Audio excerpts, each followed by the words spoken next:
Сәлем достар, бүгінгі сабақта видеода деп айтсақ болады, мынандай ноутбуктың неге қататынын анықтаймыз. Мына ноутбукты маған таныс кісі берді, және ол кісінің айтуы бойынша бұл ноутбук өте қатты зависать етеді, тормозить етеді, жұмыс істеу мүмкін емес дейді. Бір нәрсе қоссам, бағдарламаны қоссам, компьютерді қоссам, айналып тұрып алады дейді. Және бұндай жағдай көбімізде кездесетін болуы мүмкін. Уақыт өте келе компьютердің осылай жұмыс жасауы производительность дейміз төмендеп жатады, және дұрыс жұмыс жасауға кедергі болады. Оның себебі не? Соны анықтайық. Енді бұл модель, мына жерде оқып отырмын, Lenovo IdeaPad 330-15 AST деп аталынады екен. Және 2018 жылы шықты деп жазылыпты. Олай болса салыстырмалы түрде қатты ескі ноутбук емес, бұны қарастыруға болады. Бұл ноутбуктың ішінде қандай процессор орнатылғанын әзірге білмеймін. Core i3, Pentium, Core i7 болуы мүмкін. Қазір біз бірден осы ноутбукты ашамыз, және одан кейін жұмыстарды жасаймыз, қосып тексереміз. Енді ноутбуктардың неге қатады деген, компьютердің жалпы неге зависать етеді деген сұрағына келетін болсақ, бұл жерде бірінші уақыт өте келе компьютердің ішіне шаң тозаңдар жиналады. Мына жерде өздеріңіз кішкене байқап отырсаңыздар, міне шаң тозаңның жиналғанын көресіздер. Және ол жерде дұрыс жылу шығарылмайды, вентилятор айналып тұр, алайда жылу толыққанды шықпайды. Соның кесірінен орталық процессор қызады, қатты қызады, және компьютер кішкене зависать етуі мүмкін. Екінші мәселе, бүгінгі таңдағы, енді осыдан 5-10 жыл бұрын компьютерлердің барлығында десек болады, мынандай қатқыл дискі болды, жесткий диск, және бұл дискінің ішінде айналып тұратын дискілер бар, сондай-ақ таяқша немесе белдеу деп айтсақ болады. Мына жерде арнайы сондай құрылғылар бар, қимылдап қозғалып тұратын, және жазу, оқу магниттік дискіде іске асады. Бұндай қозғалып тұратын дискілердің уақыт өте келе тағы да ескіретін жағдайы бар. Бұл жерде не айтуға болады? Уақыт өте келе ескіреді. Сондай-ақ бұл жерде бэд секторлар пайда болады, яғни кейбір жазатын кішкентай секторлары өледі, сол жерге информация жазылмайды, және ақпаратты оқу, жазу барысында мына жерде қозғалып тұратын жаңағы таяқша сол процесті дұрыс атқара алмайды. Соның кесірінен компьютер тағы да зависать етеді, бағдарламаларымыз дұрыс ашылмайды, ұзақ ашылады, жұмысы істеуі нашарлайды. Енді бүгінгі таңда тағы да дамып келе жатқан келесі саты болып есептелінетін мынандай SSD дискілер бар. Және бұл SSD дискілерде ешқандай қозғалатын бөлшектер болмайды. Бұлар жұмыс істеу принципі USB флешкаларға ұқсайды. Ақпараттың барлығы осы жерде платаның ішінде кішкентай өте нано технологияның арқасында транзисторларда сақталады, және оқу жазуды іске асыру үшін бұл жерде ешқандай қозғалатын бөлшектер болмайды. Және көріп отқандарыңыздай, мынау 240 гигабайт, бұдан үлкен 512 немесе терабайттық та нұсқалары бар. Бұл SSD дискілер алғаш шыққан кезде кішкене қымбат, барлығына қолжетімді бола бермеді, алайда бүгінгі таңда технологияның даму арқасында барлығымызға қолжетімді, бағасы тым қымбат емес, және сақтау жады да күн санап, ай санап өсіп келе жатыр десек болады. Енді мына жерде жазып кеткен екен, 10 есе магниттік нұсқаға қарағанда жылдам жұмыс жасайды деп жазыпты, стандартты бұрынғы сақтау құрылғыларынан. Енді оны тест жасап тексеру керек. Бізге 10 есе жылдам жұмыс жасағаны міндетті емес. Бізге ең бастысы өзіміздің жұмысымызды, бағдарламаларымызды дұрыс жұмыс жасап, жалпы компьютеріміздің жылдам жасағаны маңызды. Олай болса, біз қазір мына ноутбукты ашамыз, және осы ноутбуктың ішінде жобамен мынандай дискі бар деп ойлап отырмын. Соны осындай SSD дискіге ауыстырамыз. Және түсінікті, SSD дискін ауыстырғаннан кейін бұл жерде операциялық жүйені орнатамыз деген сөз, жаңа операциялық жүйе, және қосымша бағдарламаларды орнатамыз. Енді үшінші мәселе, мысалы, ноутбуктардың ішінде сақтау құрылғысы жедел жады болады. Жедел жады көп жағдайда 4 гигабайт болып келеді, 8 гигабайт. Егер мына компьютердің ішінде 4 гигабайт болса, оны тағы да сондай бір планка қойып, тағы да жедел жадын өсіру арқылы 8 гигабайтқа дейін асыруға болады. Ол да өте үлкен көмек болады. Яғни жедел жады неғұрлым көп болса, сол құрылым бүгінгі таңдағы бағдарламалар, мысалы Chrome браузері, немесе басқа да бағдарламаларды ашып қоя береміз. Сол жұмыс істеу кезінде соның барлығын осы жедел жады өзінің бойында ұстап тұрады, және қай бағдарламамен жұмыс істесек те тез бізге жұмыс жасауға мүмкіндік береді. Яғни жедел жадыны өсіру, арттыру, ол да бізге компьютерді жылдамдатуға мүмкіндік беретін бір нұсқа. Тағы не айтуға болады? Енді ақпарат, әрине компьютерде кез келген құрылғыда ақпараттың өте маңызды екені түсінікті. Ол жерде бізге қажетті құжаттар болуы мүмкін, суреттер болуы мүмкін, басқа да жұмысымызға қажетті ақпарат. Сондықтан бірінші жасайтын нәрсе бұл жерде ақпаратты мынандай USB флешкаға көшіріп алу. Мынау 128 гигабайттық Kingstonның USB флешкасы, және бұлар да бүгінгі таңда өте қолжетімді. Сондықтан компьютермен кез келген жұмыс жасау барысында ең бірінші осы компьютерді қосып, бұл жерде қажетті ақпараттың барлығын осы сыртқы сақтау құрылғыларына көшіріп аламыз, және жұмыс жасап болғаннан кейін қажетті ақпаратты тағы да аламыз керегін. Яғни ақпаратты жоғалтып алмау өте маңызды. Бұл жерде шын айтқанда мынандай компьютерді, моноблокты немесе әсіресе процессорлар, яғни системный блоктарды ашып, ол жерде кейбір детальдарын апгрейд жасау, ауыстыру, YouTube арналарынан, YouTube'дан қарасаңыз немесе интернет торабынан оқысаңыз, барлығымыз жасай алатын, енді қолымызда кішкене осындай қажетті құралдарымыз болса, жасауға мүмкін болатын процесс. Сондықтан қазір онда мына ноутбукты ашайық және не бар екенін байқап көрейік.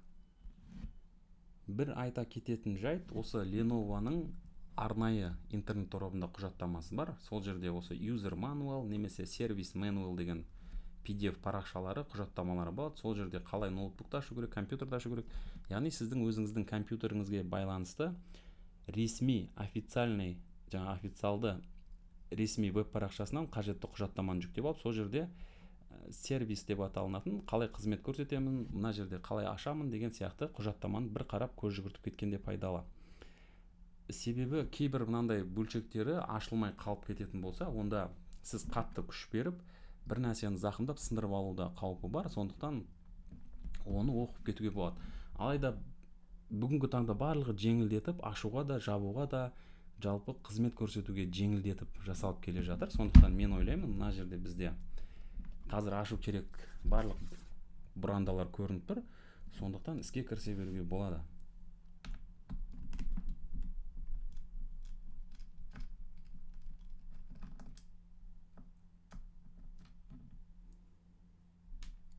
Достар, барлық бронданы ашқаннан кейін кішкене күрделі сәт пайда болады. Мына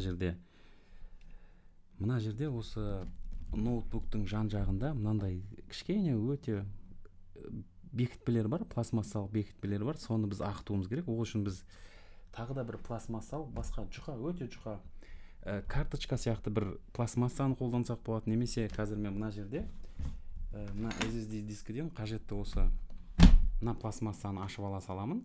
Немесе осы қорапты да пайдалансақ болады. Соны осы жерге мына арасына тығамыз, және де мынаны ашып алуымыз керек. Яғни мына арқасындағы барлық пластмасса бұл бүтін болып тұрады. Мен қазір осыны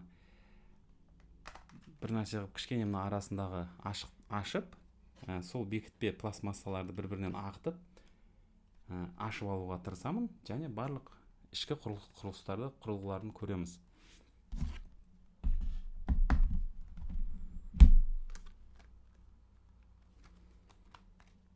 Мен қазір мына SSD дискін бірден аша салайын. Осы жерде мына пластмассаны қазір кесіп алуға болады, немесе осы пластмассамен ашып көруге болады. Сондықтан пайдаланып көрейік. Міне қараңыздар, мен осы арасында кішкентай ашып жатырмын. Осылай қазір барлық бөлшектерін осылай ашып шығуым керек. Содан кейін кішкене ажыратылғанын байқаймыз.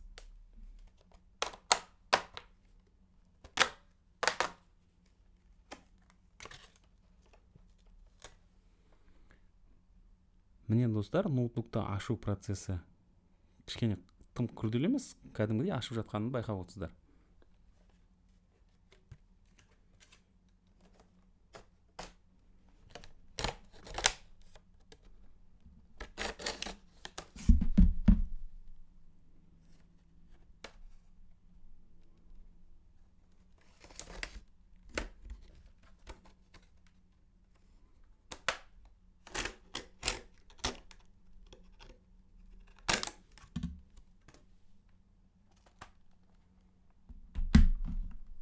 бір айта кететін нәрсе, егер ашу барысында кішкене бір бұранданың бір нәрсені ұстап тұрғанын байқасаңыздар, онда қалып кеткен бұрандалар болса, соның барлығын соңына дейін ақтыңыздар, соған ақтылғанына көз жеткізіңіздер.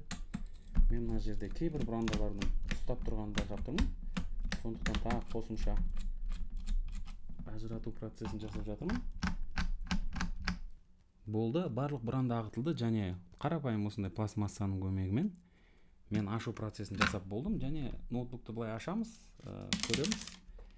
Болттардың барлығы қазір кішкене шашылып қалды. Бұл жерде дисководтың жоқ екенін байқаймыз.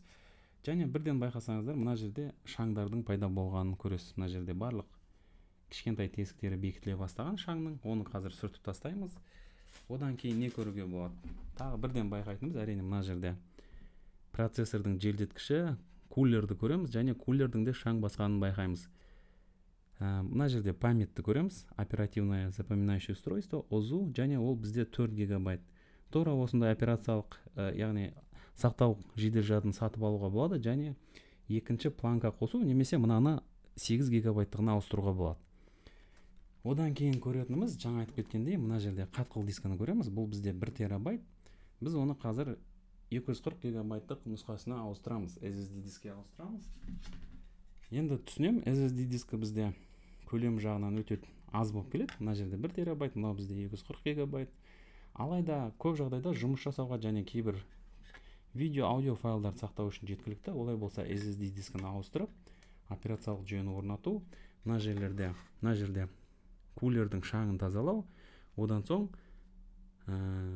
жедел жадыны 8 гигабайтқа ауыстыру. Осындай процесстерді жасасақ, операциялық жүйені орнатсақ, қажетті бағдарламаларды орнатсақ, онда біздің компьютер жылдам жұмыс жасайтынына мен сенімдімін. Олай болса, осы жұмысқа кірісейік. Қатқыл дискіні алу үшін бұл жерде жай кішкене көтереміз, және оны бері қарай өзімізге қарай тартсақ болды. Енді абайлап тартамыз. Және міне қар диск шықты. Енді мына сыртында тұрған, әрине ұстап тұратын корпусы десек болады. Бұл жерде қолмен жай тарта салсақ, тағы да біздің қатқыл дискіміз шығады. Енді бұның барлығы әдейі жеңілдету үшін қазір осылай оңайлатып жасалған. Енді астында кішкене жабыстырма бар ма екен? Жоқ, онда ешқандай ешнәрсе жоқ. Мына жерде бір дискі бар ма? Болт бұранда бар ма? Жоқ, ондай жоқ. Яғни 4 жаңағы шетінен ұстап тұратын мынандай тесіктерді көреміз. Және осыған арналған қорапша. Енді мынау ыстықты өткізбес үшін, қатты қызып кетпес үшін, компьютердің басқа бөлшектеріне берілмес үшін мынандай жылу өткізбейтін арнайы корпустың бар екенін көреміз. Қатқыл дискіні алып тастадық, олай болса шетке қояйық. Және орнына SSD дискімізді қоюға тырысып көрейік. SSD дискіміз қайда кетті? Міне SSD дискіні аламыз, және тура солай енгізе саламыз. Мына жерде көріп отқандарыңыздай, бұл SATA жалғайтын интерфейсін көреміз, шинасын.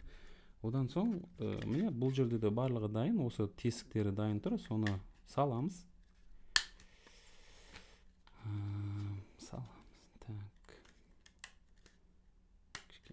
Былай, қолмен туралаймыз. Міне барлығы орнына келіп түсті. Одан соң тағы да итеріп орнына салып қоя салуға болады. Міне SSD диск орнына қойылды. Енді оперативті памятті алып көрсек болады. Бұл жерде 4 гигабайт. Өкінішке орай менде қазір 8 гигабайттық нұсқасы жоқ. Сондықтан осы 4 гигабайт әзірге қалдырамыз. Енді мен дүкенге барып 8 гигабайттық сатып алсам, оны орнына қоямыз. Енді екінші мәселе, мына жерде процессордың шаңын жақсылап тазалайық. Одан соң ары қарай жұмысқа кірісеміз. Кулерді шаңнан тазарттық, және басқа да шаңдардың барлығын тазаладық. Енді оның бірнеше әдісі бар. Бұл жерде үрлейтін арнайы құрылғы пайдалануға болады, немесе ауызбен үрлей салуға болады, негізін айтқанда. Сондай арнайы сұйықтықтар бар, барлық шаңды, тозаңды алып кететін. Және SSD дискі бізде орнында. Енді жедел жадын ауыстырмадық. Олай болса, құрылғыны жабамыз, барлық бұрандаларын бекітеміз. Одан соң операциялық жүйені орнатуға кірісеміз. Енді бұл жерде біз әрине Microsoft компаниясының Windows 10 операциялық жүйесін орнатамыз, немесе 11. Мынандай арнайы флешкада келеді. Немесе Microsoft компаниясының ресми официальный сайтынан жүктеп алуға болады. Олар тегін береді. Бастапқыда әрине сізге орнатып көру үшін кез келген нұсқаны жүктеп алуға болады. Windows Pro немесе Home Edition.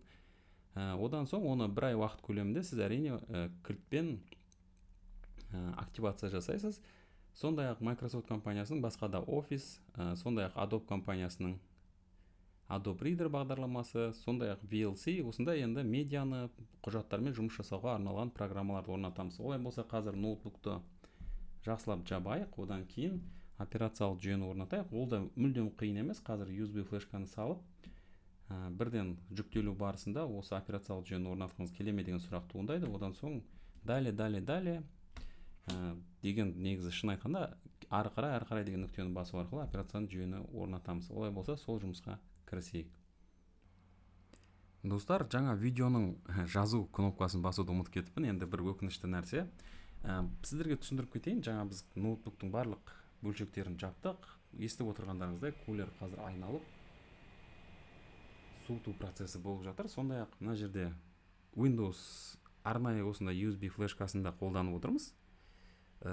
Енді операциялық жүйе орнату үшін, алайда сіздер осында USB флешкаға ресми сайтынан тағы да керекті ISO файлды Windows операциялық жүйесінің нұсқасын жүктеп алсаңыздар болады, және Rufus сияқты бағдарламамен мынанда Windows операциялық жүйесін жазып қойсыздар, және осында орнатсаңыз, орнату процесі басталады. Ешқандай қиындық жоқ. Ары қарай деген кнопканы басамыз. Енді әрине файлдар жоқ болса, жаңа дискі болса, ешқандай қиындық туындамайды. Одан соң осылай операциялық жүйе орнату процесі басталады. Кулердің айналуы, оның қызуы негізі былай тәжірибенің арқасында келеді десек болады. Негізінде осы кулер тұрған жер қатты қызатын болса, және ол үздіксіз қатты айналатын болса, онда бір ақаудың бар екені анық. Олай болса, кулерді де ауыстыру жағдайы болуы мүмкін, немесе кулердің астында тұратын процессордың термопастасында ауыстыру жағдайлары болады. Енді термопастаны ауыстыру шын айтқанда кішкене күрделі процесс. Оны қазір осы видеода көрсетпедік. Болашақ басқа видеоларда көрсете жатармыз. Яғни термопастаны ауыстырсақ, онда процессорды суыту процесі жақсы жүреді, және компьютердің қатуы азаяды.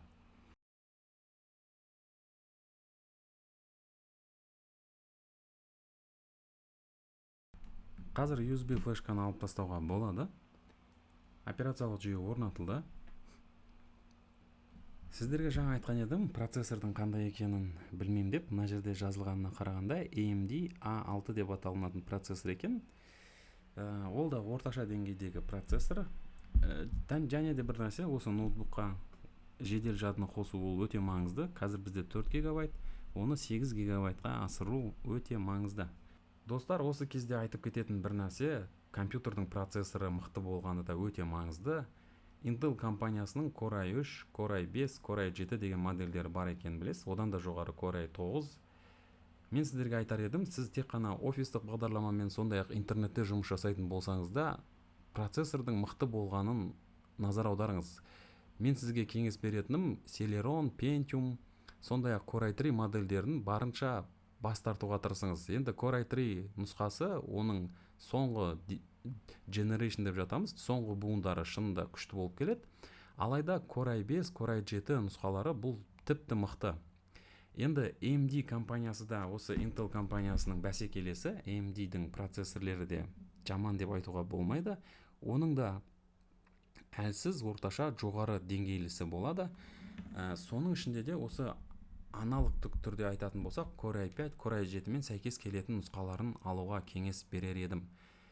Себебі процессорлермен жұмыс жасау, компьютермен жұмыс жасау барысында сіз қандай жұмыс жасасаңыз да, оның қатпай, сіздің көңіліңізден шығатындай жұмыс жасау үшін процессордың мықты болғаны керек. Әрине ол біздің Қазақстанда қазір теңгеге шаққанда кішкене қымбат болуы мүмкін, алайда компьютер алу барысында енді бір компьютерге ақшаңызды салатын болсаңыз, онда аямаңыз, жаратыңыз, одан соң компьютеріңіз жақсы жұмыс жасайды. Енді біздің компьютердің операциялық жүйесі орнатылды, барлығы дайын, ары қарай кішкене қалыпқа келтіру жұмыстарын жасап, жұмыс жасай беруге болады. Олай болса, мен сіздермен келесі сабақта кездескенше қоштасамын.